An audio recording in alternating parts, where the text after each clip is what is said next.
রোববার রাত ১০টা থেকে ঢাকা মেডিকেল কলেজে আসতে থাকে একের পর এক আহত শিক্ষার্থী। এ যেন রক্তাক্ত জুলাইয়ের পুনরাবৃত্তি। ওরা বলছে যে ও ছাত্র, ওকে ওকে মেরে ফেলো।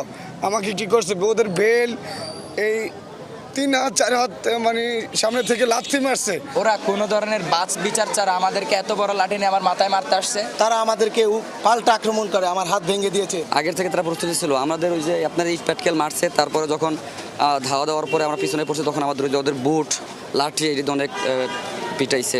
ঢাকা মেডিকেল কলেজ হাসপাতালের হিসাবে আহত শিক্ষার্থীর সংখ্যা অন্তত ৪০ জন। এদের মধ্যে সমন্বয়ক হাসনাত সহ অন্তত ৫ জনের অবস্থা সংকটাপন্ন। আহত হয়েছেন পথচারী ও ৮ থেকে ১০ জন আনসার সদস্যও। ওকে স্যালাইন দেওয়া হয়েছে, ওকে অক্সিজেন সাপোর্ট দেওয়া হয়েছে, সিটি স্ক্যান করতে এইমাত্র নিয়ে যাওয়া হয়েছে। ওর অবস্থা আমার কাছে কিন্তু মনে